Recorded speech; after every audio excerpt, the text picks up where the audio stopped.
우리 함께 보실 하나님 말씀은 빌립보서 1장 9절에서 11절까지 말씀입니다. 빌립보서 1장 9절에서 11절까지 말씀. 우리 한 목소리로 9절에서 11절까지 말씀을 같이 읽겠습니다. 내가 기도하노라 너희 사랑을 지식과 모든 총명으로 점점 더 풍성하게 하사 너희로 지극히 선한 것을 분별하며 또 진실하여 허물 없이 그리스도의 날까지 이르고 예수 그리스도로 말미암아 의의 열매가 가득하여 하나님의 영광과 찬송이 되기를 원하노라. 아멘. 우리 옆에 있는 분들하고 함께 인사하시겠습니다. 하나님이 우리와 함께 계십니다. 좋으신 하나님의 역사가 오늘 이 자리 예배에 참석한 우리 모두 가운데 있기를 주님의 이름으로 축복합니다. 한 해 동안 제가 이제 서울 남지방의 지방 회장으로 지금 섬기고 있는데 지방 회장으로 일하다 보니까 참 많은 일들을 경험하게 되고 또 어떤 일에 대해서는 제가 이렇게 결정을 내려야 되는 그런 시간들이 있습니다. 그런데 어떤 일들에 대해서 제가 그냥 아무 생각 없이 좀 그냥 생각나는 대로 이렇게 어떤 결정을 내리게 돼서 어떤 일이 진행되는 그런 가운데 때로는 잘못된 그런 판단과 분별력으로 일이 좀 잘 안 되는 그런 경우들도 제가 경험하게 됩니다. 그러면서 어떤 일을 할 때 그것이 우리의 삶이 되었든 혹은 신앙의 모습이 되었든 어떤 일을 향하기 전에 분별력을 가져야 된다라고 하는 것은 참 중요하다라고 하는 그런 생각을 하게 되었습니다. 그것은 우리의 삶도 마찬가지고 우리의 신앙 가운데 어떤 일을 행하게 될 때 바른 분별력을 가지고 우리가 어떤 일을 결정하고 행동하는 것이 중요하다라고 하는 것을 제가 이 서울 남지방의 회장을 하면서 경험하게 되었습니다. 왜냐하면 우리 인생 자체가 끊임없이 분별력으로 이루어지기 때문에 그렇습니다. 어떤 일을 당할 때 그 분별력을 통해서 어떤 것을 결정하게 되고 그 결정을 통해서 우리의 삶이 이루어지기 때문에 아마 우리는 죽는 그 순간까지 끊임없이 분별력을 가지고 살아야 되고 또 그런 분별력을 통해서 우리의 인생이 이루어지게 된다라고 하는 것을 알게 되는 것이죠. 우리 앞에 펼쳐진 일을 어떻게 우리가 분별하고 그것을 선택하느냐에 따라서 우리 인생의 그림이 달라질 수밖에 없기 때문에 그런 것이죠. 우리 함께 하는 사람들을 어떻게 분별하고 우리가 그들과 함께 교제하느냐에 따라서 우리 인생의 질이 달라질 수 있기 때문에 그렇습니다. 우리가 이제 학교를 다니다 보면 학교에서 이제 친구들과 어울리는 경우들이 있지 않습니까? 그런데 그냥 즐겁고 재밌기 위해서 그냥 그런 친구들과 어울리다 보면 우리 그 학창 시절의 모습이 여러분 잘못될 수밖에 없고 또 그 기간 동안 우리가 공부해야 될 그런 시기들을 놓침으로 인해서 우리 인생의 질이 달라질 수밖에 없는 것을 우리가 알고 있습니다. 오늘 우리가 보고 있는 이 빌립보서 1장 9절에서 11절까지 말씀을 통해서 우리가 지난 시간에도 같은 본문의 말씀을 가지고 사도 바울이 빌립보 교회를 위해서 기도했던 그런 내용을 우리가 살펴보고 있습니다. 지난주에도 우리가 그 부분을 함께 나눴고 오늘 본문의 말씀을 통해서도 사도 바울이 빌립보 교회를 위해서 기도하고 있는 그 기도의 내용에 대해서 우리가 함께 말씀을 나누려고 합니다.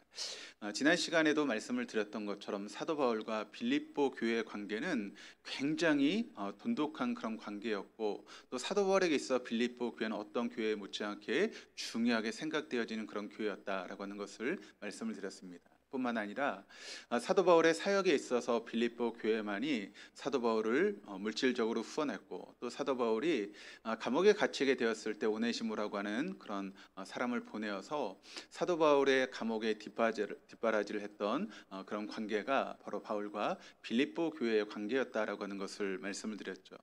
그런 빌립보 교회였기에 사도 바울에게 있어 빌립보 교회는 너무나 소중한 교회였고 중요한 교회였습니다. 그리고 그렇게 소중하고 중요한 그 빌립보 교회를 위해 사도 바울이 지금 기도하고 있다라고 하는 것은 그 기도를 우리가 배워야 된다라고 하는 것을 우리가 지난 시간 함께 말씀을 통해 나눴죠. 그렇다면 사도 바울이 빌립보 교회를 위해서 여러분 기도한다면 무엇을 기도해야 되겠습니까? 그 빌립보 교회가 하나님의 은혜 안에서 잘 성장하고 또 잘 굳건하게 서기 위해서 사도 바울이 빌립보 교회를 위해서 기도한다면 무엇을 기도해야 되겠습니까?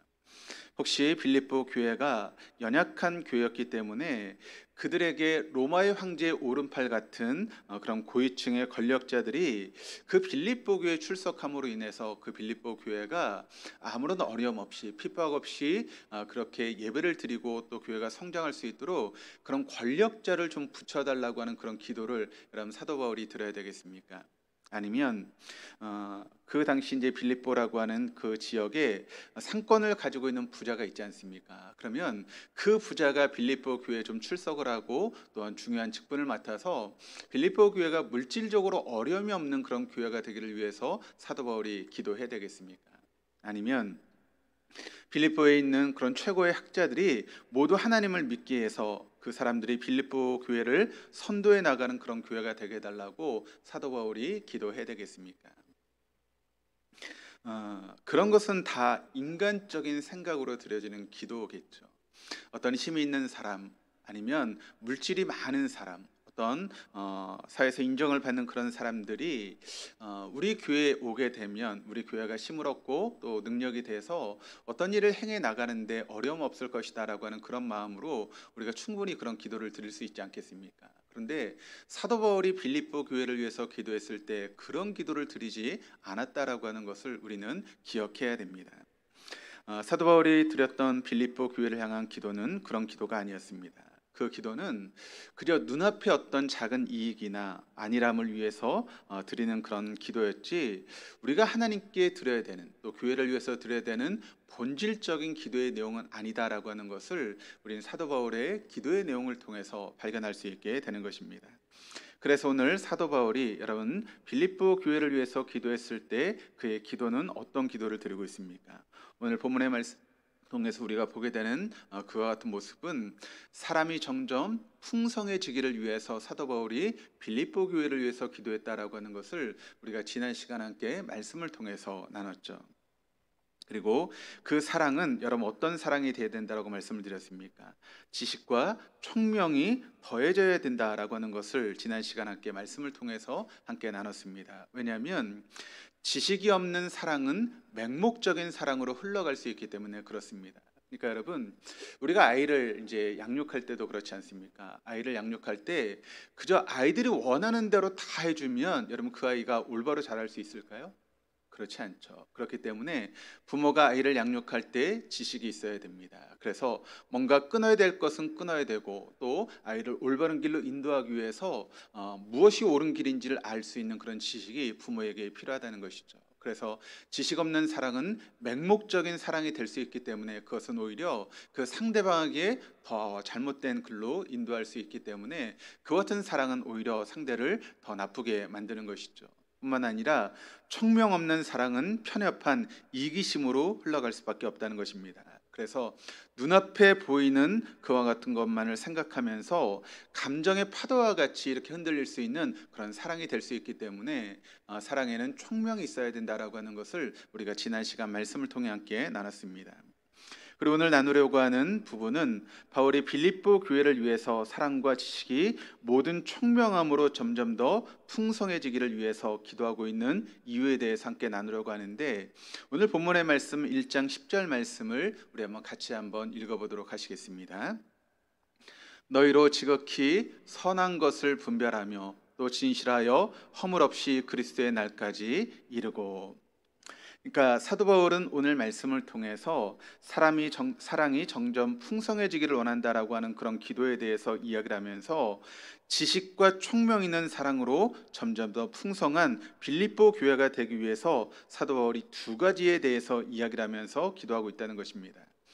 첫 번째 것은 무엇인가 하면 지극히 선한 것을 분별할 수 있어야 된다라고 하는 것을 사도 바울이 이야기를 하고 있습니다. 더 선한 것, 그러니까 더 바른 것, 그것을 분별함을 통해서 지식과 총명이 점점 더 풍성해지는 그와 같은 모습이 되어줄 수 있기 때문에 사도 바울은 사랑이 점점 풍성해지기 위해서는 무엇이 필요한가 하면 지극히 선한 것을 분별할 줄 아는 그런 모습이 필요하다라고 하는 것을 사도 바울이 이야기하고 있습니다. 그런데 여기 성경 말씀을 보시면 지극히 선한 것이라고 하는 이 단어 앞에 여러분 성경을 보시면 이제 나와 있는데 그 앞에 일이라고 하는 각주가 달려 있습니다. 그 각주를 우리가 보게 되면 어떻게 되어 있는가 하면 또는 같지 아니한 것이라고 그렇게 표현되어 있는 것을 아마 여러분 성경에 그렇게 나와 있을 것입니다. 그러니까 지극히 선하다라고 하는 이 말의 본래의 뜻은 무슨 뜻을 가지고 있는가 하면 다른 것이라고 하는 그런 의미를 가지고 있는 단어입니다. 여러분 우리나라 말에도 무엇이 뛰어나다라고 하는 그런 표현을 쓸 때 어떤 표현을 쓰죠? 다르다라고 하는 그런 표현을 쓰는 것을 우리가 종종 보게 되죠. 그러니까 뛰어난 것을 이야기를 할 때 다르다라고 하는 그런 표현을 통해서 그 뛰어난 것을 이제 표현하고 이야기하는 경우들이 종종 있습니다. 그래서 어떤 이제 광고를 보게 되면 이런 광고를 하는 것을 보게 됩니다. 차원이 다른 자동차라고 하는 그런 광고를 본 적이 있습니다. 차원이 다르다. 여러분 이게 어떤 뜻일까요? 차원이 다를 정도로 다른 자동차와 비교해서 더 뛰어난 자동차라고 하는 그런 표현을 하기 위해서 차원이 다른 자동차라고 하는 그런 표현을 쓰는 것을 우리가 보게 되죠. 또 어떤 광고에 그런 문구가 있는가 하면 작은 차이가 명품을 만듭니다라고 하는 그런 표현도 우리가 쓰지 않습니까? 그러니까 작은 차이지만 그 작은 차이를 통해서 더 뛰어난 명품을 만들 수 있다. 그러니까 작은 차이, 이 상품과 이 상품이 비슷해 보여도 작은 차이가 있는데 그 작은 차이가 훨씬 더 뛰어난 명품을 만들 수 있다라고 하는 그런 표현으로서 그런 광고하는 것을 보게 됩니다. 여러분 사람에게도 그런 말을 종종 하는 것을 우리가 보게 되지 않습니까? 어떤 표현을 하는가 하면 그 사람의 도덕성은 다른 사람과 달라라고 하는 그런 표현을 하죠. 여러분 그 이야기가 어떤 이야기입니까? 그 사람의 도덕성이 다른 사람과 다르다라고 하는 것은 여러분 어떤 의미로 그런 이야기를 하는 것이죠? 이 사람의 도덕성이 다른 사람보다 훨씬 더 뛰어나다라고 하는 것을 표현하기 위해서 다른 사람과 다르다라고 하는 그런 표현을 우리가 종종 사용하는 것을 보게 되죠. 그래서 이 다름이라고 하는 이 단어는 지극히 선함이라고 번역하는 것은 원래 의도를 잘 살린 그런 표현이다라고 이야기할 수 있는 것이죠. 그러니까 믿지 않는 사람과 다른 것, 그것이 바로 지극히 선한 것이 되어야 된다라고 하는 것을 사도 바울은 우리에게 이야기를 하고 있는 것입니다. 우리가 일이나 혹은 사람 또는 사물을 어떻게 분별하고 어떤 선택을 하느냐에 따라서 같은 환경과 능력을 가지고 태어난 사람이랄지라도 그가 살아가는 모습이 완전히 달라지는 것을 우리가 보게 되지 않습니까?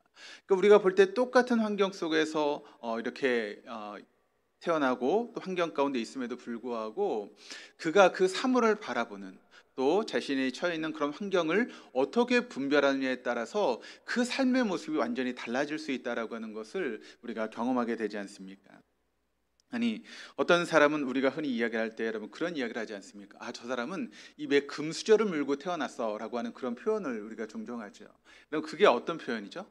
입에 금수저를 물고 태어났다라고 하는 게 좋은 환경 가운데 태어났다라고 하는 그런 표현을 쓸 때 입에 금수저를 물고 태어났다라고 하지 않습니까? 그래서 어떤 사람은 뭐 입에 금수저를 물고 또 어떤 사람은 입에 다이아몬드 수저를 물고 태어났다라고 하는 그런 표현도 쓰지요.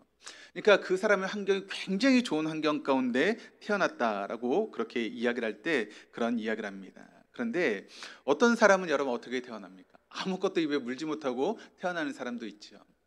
그런데 여러분 입에 금수저를 물고 태어났다고 해서 그 인생이 완전히 성공한 인생이 됩니까? 모든 사람이? 아니면 입에 아무것도 물고 태어나지 못했다고 해서 그 인생이 여러분 언제나 못난 인생으로 그렇게 전락해버리고 하는 것일까요? 그렇지 않다는 것입니다.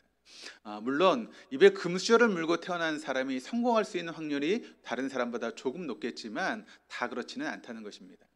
자신이 처해 있는 환경이라든가 상황을 어떻게 분별하느냐에 따라서 그 인생이 달라질 수 있다는 것입니다. 아무리 입에 금수저를 물고 태어나도 그가 삶을 분별하는 그런 태도가 제대로 되어 있지 않다면 그의 인생은 성공할 수 있는 인생이 되지 못할 것입니다. 아무리 아무것도 입에 물고 태어나지 못했다 할지라도 그가 삶을 살아가면서 삶을 분별하는 그런 분별력이 뛰어나다면 그는 인생을 성공할 수 있는 인생으로 살아갈 수 있는 것이죠. 아주 오래된 그런 일인데 이런 일이 있었다고 합니다. 바이올리니스트인 김민진이라고 하는 그런 분이 계시는데 이분이 2010년 11월 어느 런던의 한 전철역 인근에서 여러분 혹시 들어보셨는지 모르겠는데 바이올린 중에서 최고로 치는 바이올린이 여러분 어떤 바이올린이죠? 혹시 아십니까? 예. 저도 이제 조사를 해봤더니 스트라디 바리우스라고 하는 그런 바이올린이 있답니다. 근데 그게 전 세계적으로 450대밖에 되지 않는 그런 바이올린이라고 합니다. 근데 이것을 이분이 잃어버렸습니다. 근데 이 바이올린의 가격이 얼마인가 하면 150만 파운드.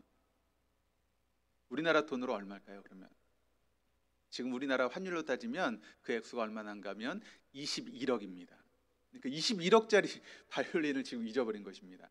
그리고 그 안에 들었던 이제 활이 있는데, 이렇게 바이올린 킬 때 그걸 활이라 그러죠. 근데 그 활이 하나에 얼마인가 하면 2천만 원짜리 활이랍니다. 근데 그게 두 개가 들어 있었습니다. 근데 그거를 언제 잃어버렸는가 하면 이분이 이렇게 그 영국으로 이제 이분이 이민을 가서 영국에서 이제 생활하면서 모차르트 콩쿠르에서도 이제 우승을 하고, 또 13살 때 베를린 심포니에서 이제 협연하면서 세계적으로 알아주는 그런 이제 바이올리니스트가 된 것이죠. 그런데 이분이 남자친구와 맨체스터에 있는 가족과 친구를 만나기 위해서 런던 유스턴이라고 하는 그런 역으로 가는 도중에 이제 배가 고팠습니다. 그래서 잠시 이제 가게에 들렸습니다. 그리고 샌드위치와 이제 커피를 고르기 위해서 어떻게 했는가 하면 바이올린 그 케이스를 그냥 땅바닥에 내려놓고 그걸 이제 사러 간 것입니다. 그런데 그 사러 가는 사이에 10대의 젊은 이제 도둑이 그것을 들고 도망가게 된 것이죠. 그러니까 지금 그 바이올린과 지금 뭘 바꾼 거죠? 샌드위치하고 커피하고 지금 바꾼 겁니다. 근데 이분이 2010년도에 그걸 잊어버렸는데 거의 3년 동안 찾지 못하다가 3년 후에 찾았다라고 하는 그런 기사를 보게 되었습니다. 근데 그 바이올린 가격이 무려 150만 파운드, 우리나라 돈으로 21억이 넘는 그런 바이올린이었습니다. 이 범인들을 이제 나중에 잡게 되었는데 10대의 그런 3명의 범인이었는데, 이 이제 그 바이올린 이 사람들이 이제 훔쳐가지 않았습니까? 그런데 그 훔쳐가고 나서 이걸 어떻게 할까 하다가 그 카페에서 이제 옆에 있는 사람에게 이걸 좀 사십시오. 굉장히 좋은 바이올린인데 제가 100파운드에 드리겠습니다라고 옆에 있는 사람에게 물어봤대요. 100파운드가 얼마냐면 18만 원입니다. 그러니까 21억짜리 그 바이올린을 18만 원에 팔겠다고 이렇게 얘기한 것입니다. 그랬더니 그 옆에 있는 사람이 뭐라고 대답을 했는가 하면, 그러니까 그 젊은 사람들이 이렇게 좋은 바이올린을 판다는 것에 대해서 의심하면서 그것을 사지 않은 게 아니고, 또 자기가 이제 돈이 없어서 그것을 사지 못한 것이 아니라 왜 그것을 거절했는가 하면 우리 딸이 리코더를 불고 있습니다. 그러니까 우리 딸 그냥 리코더 부는 것으로 저는 만족합니다. 그러니까 이런 바이올린 필요 없습니다라고 그것을 사지 않았다는 것입니다. 그러니까 순간의 선택으로 뭘 날린 겁니까? 21억을 지금 날려버린 것이죠. 그렇게 고가의 악기라면 여러분 짧은 순간이라도 어떻게 해야 될까요? 자기 몸에서 떨어뜨리지 말아야 되죠. 그런데 그 순간의 분별력을 잘못해서 여러분 그 21억이 넘는 그 고가의 바이올린을 샌드위치하고 커피하고 바꾼 그런 일이 있게 된 것입니다. 그런데 여러분 이제 이게 그 부분하고 이제 이게 바이올린의 그 모습입니다. 근데 여러분 우리 인생을 한번 생각해 보시기를 바랍니다. 우리 인생을 여러분 보통 우리가 악기에 비유하는 경우들이 있죠. 그러면 우리 인생의 악기라고 하는, 우리 몸이라고 하는 악기에 우리 한번 생각을 해보시길 바랍니다. 이 스트라디바리우스보다 우리 인생의 악기가 여러분 더 귀할까요? 아니면 더 하찮을까요? 훨씬 더 귀합니다. 왜냐하면 이 스트라디바리우스라고 하는 이 바이올린이 전 세계에 몇 대밖에 없다고요? 450대밖에 없지만 우리 몸은 여러분 전 세계에 몇 개나 있습니까? 하나밖에 없지 않습니까? 문인서라고 하는 이 몸을 여러분 다른 데서 찾을 수 있습니까? 하나밖에 없는 것이 우리의 몸이지 않습니까? 그래서 우리가 우리 인생에 대해서, 또 하나님에 대해서, 일에 대해서, 사람에 대해서 어떻게 분별하느냐에 따라서 우리의 삶의 모습이 완전히 더 달라질 수 있다는 것이죠. 그러니까 우리의 삶을 어떻게 우리가 분별하면서 쓰느냐에 따라서 여기 나오는 21억이 넘는 그 바이올린보다 훨씬 더 귀하게 우리의 몸을 사용할 수 있고, 아니면 우리의 몸을 하찮게 사용할 수 있는 그런 모습이 되어줄 수 있다라고 하는 것을 우리가 알게 됩니다. 그러므로 여러분 사도 바울이 지금 빌립보 교회를 위해서 기도할 때 분별력을 가질 수 있게 해달라고 기도하는 것이 얼마나 중요한 기도인지를 우리가 다시 한번 깨닫게 되는 것입니다. 여러분 우리가 인생을 살아가면서 이런 분별력을 가지고 살아가느냐 그렇지 못하느냐에 따라서 우리 인생의 모습이 완전히 달라질 수 있습니다. 이 땅에서는 여러분 혹시 이제 우리가 분별을 가지고 지 못하고 삶을 산다 할지라도 그냥저냥 우리가 살아갈 수 있죠. 그런데 하나님 앞에 서게 됐을 때는 달라진다라고 하는 것을 여러분 잊지 마시기를 바랍니다. 우리가 분별력 없이 그저 세상의 그런 유행을 따라서 또 세상의 유혹을 따라서 그냥 우리의 몸을 그냥 마음대로 사용하면서 우리가 이 땅을 살아갈 때 이 땅에서의 그런 모습이 그냥 살아갈 수 있지만 하나님 앞에 서게 됐을 때는 그렇지 않다는 것입니다. 내 몸을 어떻게 분별하며 우리가 사용했느냐에 따라서 우리가 하나님 앞에 서게 됐을 때 우리 인생의 모습이 완전히 달라질 수밖에 없다라고 하는 것을 여러분 잊지 마시기를 바랍니다. 그러므로 하나님께서 너무나 귀한 우리의 몸을 우리에게 허락해 주셨는데 우리의 몸을 잘 분별해서 하나님을 위해 사용할 수 있는 우리 동독의 모든 교우들 다 될 수 있기를 주님의 이름으로 축원합니다. 두 번째, 사도 바울이 이 빌립보 교회를 위해서 기도하면서 지식과 총명 있는 사랑이 점점 더 풍성해지기를 위해서 기도하는 두 번째 이유에 대해서 사도 바울은 이렇게 이야기를 하고 있습니다. 그리스도의 날까지 진실하고 허물이 얻기 위해서 내가 너희를 위해서 기도한다라고 그렇게 이야기를 하고 있습니다. 여기 진실하다라고 하는 이 단어를 이제 찾아보니까 원어로 헬라어로는 어떤 단어가 쓰이고 있는가 하면 에일리 크리네이스라고 하는 그런 단어가 쓰이고 있습니다. 그런데 이 에일리 크리네이스라고 하는 단어가 두 가지 단어가 합쳐진 합성어입니다. 하나는 헬리오스라고 하는 태양이라는 단어와 크리노라고 하는 판단하다라고 하는 그런 단어가 합쳐져서 에일리 크리네이스 해서 진실하다라고 하는 단어가 된 것입니다. 그러니까 이 진실한이라고 하는 단어는 어떤 의미를 가지고 있는 단어인가 하면 태양에 의해서 판정된 이라고 하는 그런 의미를 가지고 있는 단어입니다. 그러니까 왜 이런 말을 쓰고 있는지를 우리가 배경을 한번 살펴보면 이런 배경이 있습니다. 이 단어는 고대 산업과 굉장히 연결되어 있는 그런 단어인데 이제 고대 산업에서 이제 지금이야 도자기를 여러분 어떻게 빚죠? 다 기계가 이렇게 만들어내지 않습니까? 그런데 이 당시 이제 그런 도자기 같은 건 어떻게 빚습니까? 사람이 다 직접 이제 빚어내는 것이죠. 그런데 뭐 싼 값어치가 이렇게 이제 없는 그런 싼 그런 도자기는 굉장히 그 두께가 두껍고 투박합니다. 그러다 보니까 가격도 싸고 쉽게 이제 구할 수 있는 그런 도자기가 되죠. 그런데 그런 도자기를 만드는 것은 별로 이제 기술도 필요하지 않은 그런 도자기라고 합니다. 그런데 어떤 도자기는 굉장히 얇고 또 손이 많이 가고 기술이 필요한 그런 도자기가 있다는 것이죠. 또 그런 도자기를 만들어내는 것은 여간 어렵지 않아서 굉장히 어려운 그런 과정입니다. 제가 옛날에 이제 그런 우리나라 이제 도공에 대한 그런 텔레비를 하는 걸 봤습니다. 도공이 이제 정성을 다해서 그 도자기를 빚고 이제 가마솥에 넣어서 이제 다 만들어 놓고 꺼내 놓고 나서 이렇게 그 도자기를 바라보더라고요. 그러더니 여지없이 그 망치를 가지고 그 도자기를 깨는 것을 보았습니다. 아니 왜 저렇게 좋은 도자기를 이렇게 깨버리나라고 생각했는데 그 도자기를 만들었던 사람의 모습을 보면 잘못된 그런 도자기는 깨버린다라고 하는 것을 이제 이야기하더라고요. 그러니까 아무리 정성을 다해서 도자기를 빚어도 그 도자기가 잘못되면 그 도공은 자기 이름을 걸고 그 도자기를 깨버린다는 것입니다. 그러니까 이 도자기를 만들어내는 것이 많이 이렇게 만들어내도 실제 좋은 도자기가 나오는 것은 극히 적은 수의 도자기가 나올 수밖에 없다는 것이죠. 그런데 가끔 이렇게 가마에 이제 도자기를 굽다 보면 이렇게 그 도자기에 실금이 가는 경우들이 종종 있다고 합니다. 그러니까 도공이 도자기를 깨는 경우는 그렇게 실금이 가거나 그랬을 때 이제 도자기를 깨게 되는 것이죠. 물론 이제 근간 도자기는 어떻게 해야 됩니까? 폐기해야 되죠. 버려야 됩니다. 깨버려야 됩니다. 그런데 그 당시에 이제 부도덕한 그런 이제 상인들은 어떻게 했는가 하면 그 도자기에 밀랍으로 보수해서 팔아버리는 그런 상인들이 있었다는 것입니다. 그러니까 투명한 밀랍으로 보수한 도자기는 우리의 눈으로는 그것을 이제 분간하기가 쉽지가 않다는 것입니다. 이것이 금이 간 도자기인지 아니면 금이 없는 깨끗한 도자기인지 눈으로 보면 그것이 구분이 되지 않는데요. 근데 어떻게 하면 그 도자기가 금이 간 도자기인지 알 수 있을까요?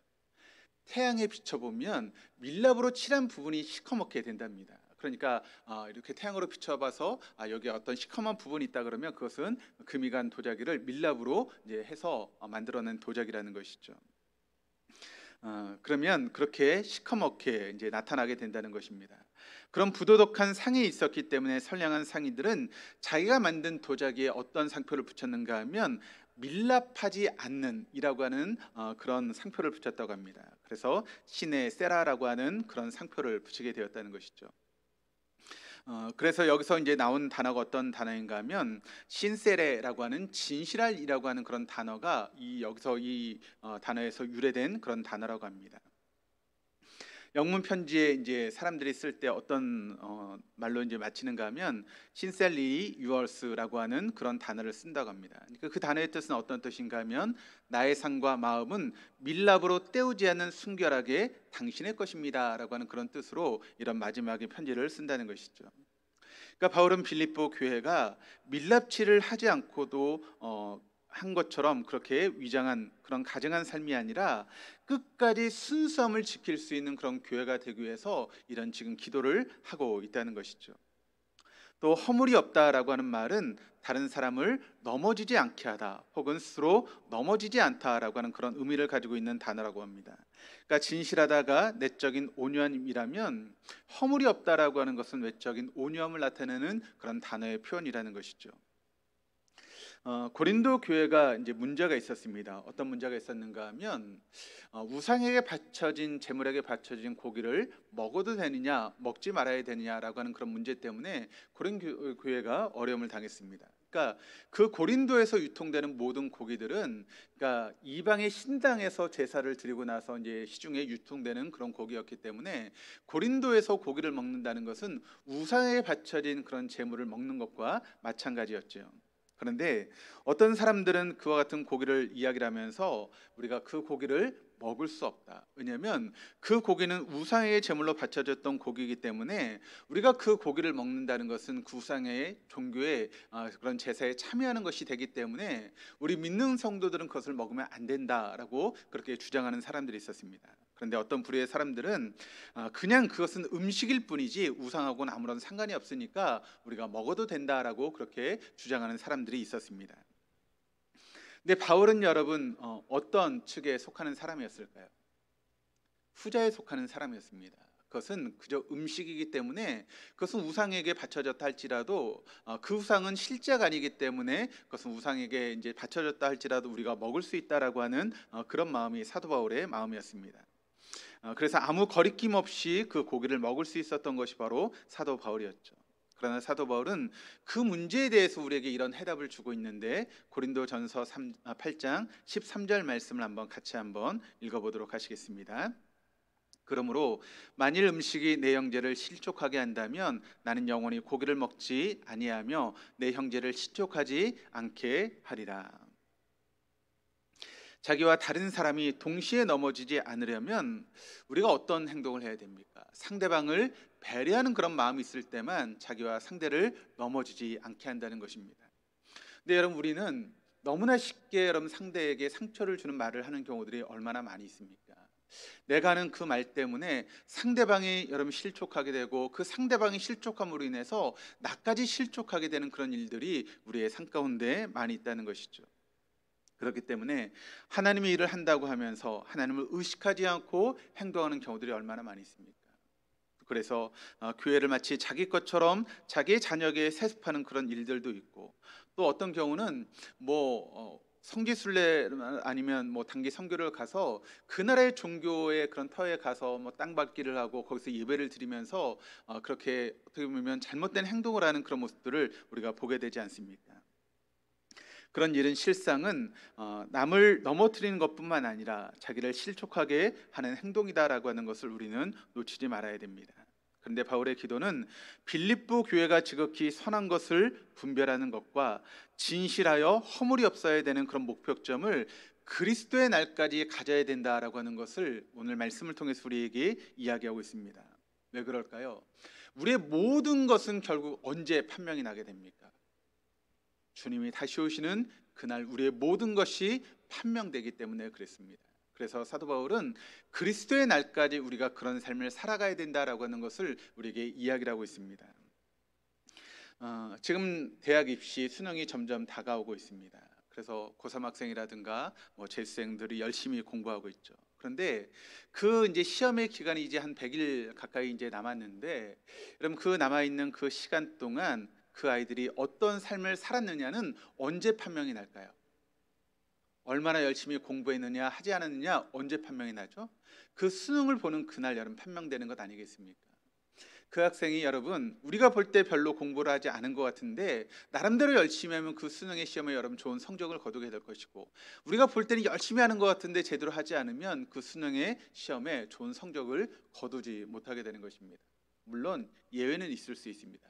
열심히 공부했는데 그날 몸이 안 좋아서 컨디션이 좋지 않아서 잘 문제를 풀지 못하거나 혹은 밀렸어가지고 좋은 성적을 받지 못하는 그런 경우들도 있지 않습니까?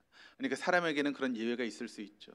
그러나 그리스도의 날 하나님 앞에서는 그런 일이 결코 있을 수 없습니다. 하나님께서는 우리의 삶의 진실 여부에 대해서 모든 것을 알고 계시는 분이 하나님이시기 때문에 우리가 하나님 앞에 여러분 우리를 숨길 수도 또 우리를 가릴 수도 없는 것 아니겠습니까? 우리가 어떤 진실한 삶을 살았는지, 어떻게 분별하며 인생을 살았는지 사람은 속일 수 있습니다. 그러니까 예를 들어서 제가 여러분을 얼마든지 속일 수 있죠. 제가 진실하지 못한 목사임에도 불구하고 제가 진실한 것처럼 여러분 위장하고 연극할 수 있지 않습니까?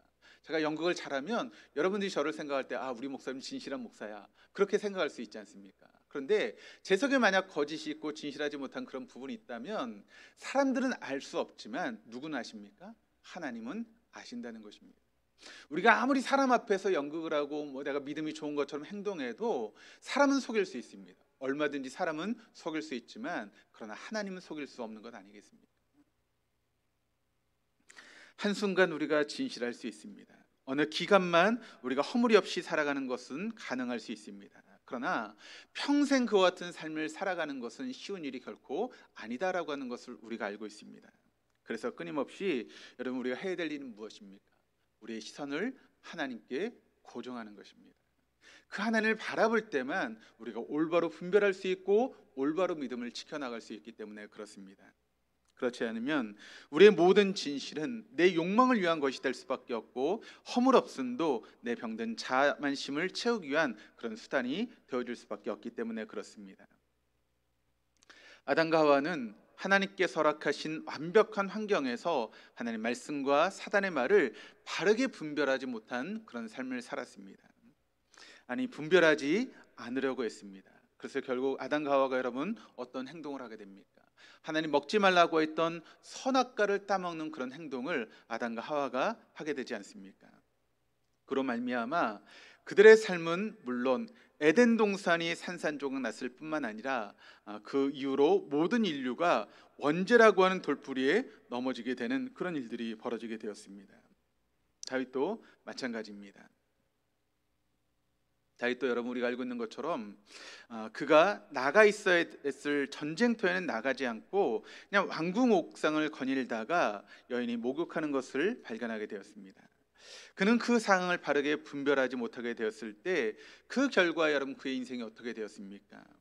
박살난 항아리처럼 끼어지는 인생이 되어버리고 말지 않았습니까? 그래서 자신의 자식들이 형제가 형제를 죽이는 그런 일들이 벌어지게 되었고, 또 자신의 아들이 반역을 일으켜서 맨발로 도망쳐야 되는 그런 인생을 살아가게 되었던 것이 바로 다윗의 인생이었다라고 하는 것을 우리가 잘 알고 있습니다.